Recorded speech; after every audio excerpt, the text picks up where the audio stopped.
Hey trainers, Pokédad back at you to get you prepared for Gigantamax Butterfree that's coming to Pokemon GO. We're going to go over the event details, top counters, all that good stuff, and talk about if Gigantamax Butterfree is worth having on your team. So stick with me. Gigantamax Butterfree is going to have a max battle day on Sunday, August 3rd from 2 to 5 p.m. local time.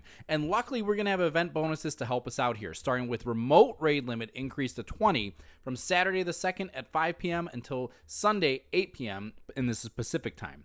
We will also have a max particle collection limit increased to 1,600, power spots refreshing more frequently, 8 times max particles from power spots, 2 special trades because Gigantamax Pokemon always count as a special trade, 2 times max particles from exploring, and a quarter adventuring distance to receive those walking particles. There's also going to be a free timed research leading up to the event that starts on Monday, July 28th at 6 a.m. local time, running until Sunday, August 3rd at 5 p.m. when the event ends. When we've had this for previous Gigantamax lead-ups, it normally requires us completing 3 max battles, leveling up a max move 3 times, and some other tests. But luckily, it does reward you with the Dynamax Darumaka encounter and some candy as well, along with roughly 1,400 max particles for some tasks, which I highly recommend trying to save until the day of the battle to complete another battle or 2 for free. And luckily, Dynamax Darumaka is a great budget counter, so definitely props to Scopely on this one, and not just giving us like a Score Bunny or a Charmander here. There's also going to be a $5 ticket, which we will cover at the end. Let's go over the Butterfree battle and then get into the top counters. So Butterfree is going to be a 6-star max battle boss and it's going to cost you 800 max particles to battle. It can be done remotely with a remote pass and 800 max particles. It can be battled with a maximum of 40 trainers split into teams of 4, which you can see which team you're on in the lobby. And when you're in battle, it will show you your team number up at the top towards the max meter. Also, you can check the trainers on the other teams by pressing on your team number in the lobby. And this is great if you've remote invited some friends and you're curious if they were able to make it or not. Like most Gigantamax battles, you're going to want your team of 4 with the following roles: 2 people attacking, 1 person healing, and 1 person shielding. And talk about what Pokemon you have and you're bringing to this with your team, and talk about what your role is going to be during the battle. But honestly, for Butterfree, it's not a big attacker. So if you have 3 people attacking and 1 person guarding and healing, that should work as well. Remember, during the regular battle phase, you're going to want to use only your fast attacks, not your charged attacks, so that way you're filling up the max meter as quickly as possible. And that's best done using fast attacks that have a half-second attack time. And please remember that Dynamax Pokemon have their max attack determined by the type of their fast attack, while Gigantamax Pokemon have a set move that cannot be changed. So Dynamax versus Gigantamax Pokemon may have different needs for fast attacks. Also, please be aware that Butterfree is shiny available and has a hundo CP of 1,044. Let's talk top counters. So Butterfree is a bug and flying type Pokemon, so it is double weak to rock. Unfortunately, we don't have any good rock type attackers, but it is also weak to electric, fire, flying, and ice. During the battle, it'll be able to use 2 charge moves out of its move pool. One is a large attack that is unavoidable, and one is a targeted attack which you can dodge once you see those 3 lines above your Pokemon's head, which indicates that its Peter Tingle has activated. The charge moves it can know are Bug Buzz, Signal Beam, and Psychic. So with that in mind, let's go over the top counters. Our top attackers are going to be Gigantamax Cinderace with Scratch, Gigantamax Charizard with Fire Spin, Crown Zacian with Metal Claw, Gigantamax Toxtricity with Spark, Dynamax Darmanitan with Incinerate, and Dynamax Zapdos with Thundershock. Max attack at level 3 would be optimal for these Pokemon to deal the most damage.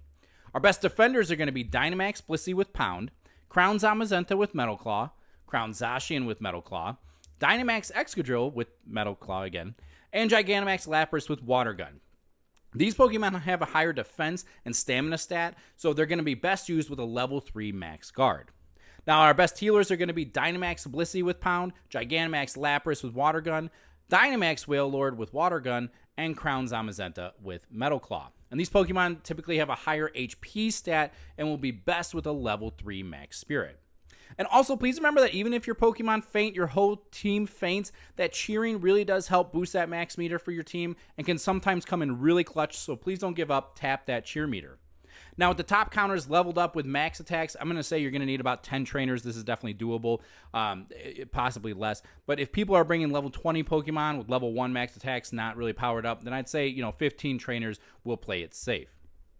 For my team suggestion, I'm going to go with a Crown Zamazenta, Gigantamax Lapras, and Gigantamax Cinderace. Or if you don't have Gigantamax Pokemon or Crown Pokemon, then I would suggest a team like Dynamax Blissey, Dynamax Darumaka, and Dynamax Cinderace. But change that Fast Attack out to Fire Spin instead of Tackle.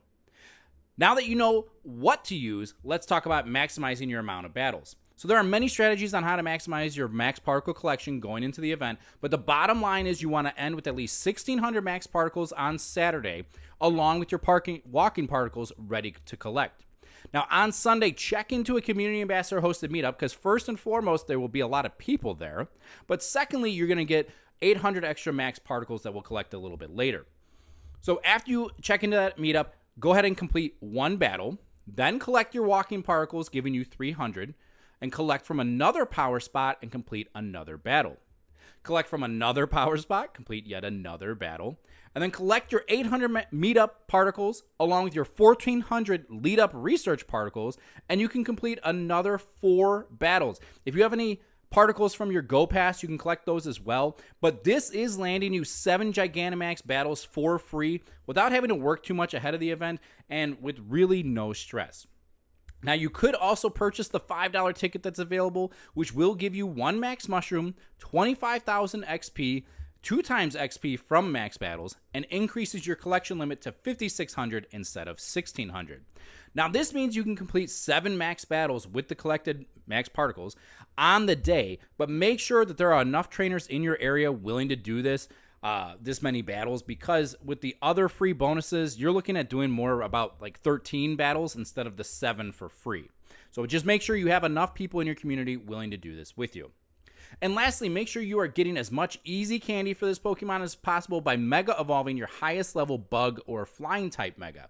This would include Mega Rayquaza, Mega Charizard Y, Mega Salamence, Mega Pidgeot, Mega Pinsir, Mega Aerodactyl, Mega Beedrill, Mega Scizor, and Mega Heracross. Hopefully you have at least one of those maxed out to level 3. Now, let's quickly cover why you're going to want Gigantamax Butterfree on your team, other than you're still sad about the fact that Ash let his first Pokemon he's ever caught leave to go be with some basic pink girl. So Gigantamax Butterfree is not going to be a powerhouse, but could have some real effectiveness versus Pokemon like Gigantamax Hatterene or Gigantamax Grimmsnarl, if that's ever introduced. When those Pokemon are released, they do have some weaknesses to that bug typing and that flying typing. They may not, so Butterfree may not be the best counter, but what I really love is the fact that Caterpie is featured in so many events, so that candy is going to be readily available to power up its moves. This is a very budget-friendly, especially free-to-play player counter to some of these Pokemon that are coming out. Sadly, it is really only worthwhile after using an Elite Fast TM to get Bug Bite on it. So I would say do your 7 free battles, find your best one to power up, trade the rest of them with friends. Hopefully you get a better one in trade. But once you're happy with your results, throw down an Elite Fast TM on the one that you keep and power it up. But no matter what you're able to do, make sure you get out there and enjoy this game by yourself or with your PokeFam and friends. I'll catch you next time.